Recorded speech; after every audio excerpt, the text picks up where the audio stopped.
think again, in terms of the documentation of your building for insurance purposes, that's a big one. And it's solar panels or it's cell towers or it's potential revenue reducing or revenue increasing opportunities for building owners. I think there are so many ways that you can provide value now in ways that it might have been possible before, but with a lot of effort. And I think that now that sort of democratizes it a little bit because we're able to achieve these things with a system that that helps us do that and overcome it. I mean, arguably you could do it with Cortex and Z1 and this and that, but I think that you're right, Dan, that that's just another way that you provide value to your clients. Has Hopscotch Interactive done anything with insurance claim? Can you speak to that and maybe relate how you did it and then how it might be done with Pro3?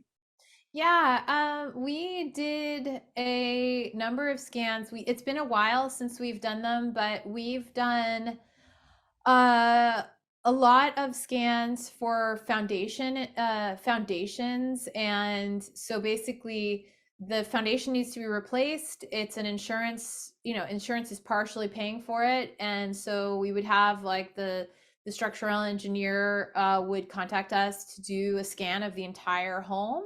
And so that was more from a planning perspective, but also to sort of show and to show what had been damaged. But we haven't been one of those like boots on the ground teams like after a hurricane, which I imagine there's a lot of people doing that, but we're not doing that here. Nothing with fire, flood. Floods. We've done arson and floods. So I've done a few buildings or a few structures. One very memorable one, which was an arson property, and I scanned it both right when it was just when they were going in and before they had actually started the renovation process, and then sort of the abatement of it.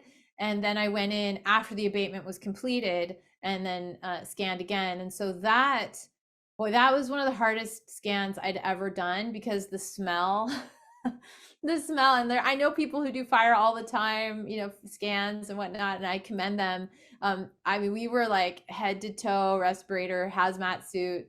It was really intense. Yeah, so, I think that's probably enough to say if you're a Matterport service provider and you're thinking about fire, flood, there's probably some special equipment that you might need for your health and safety. So don't just jump in. What's the disclaimer?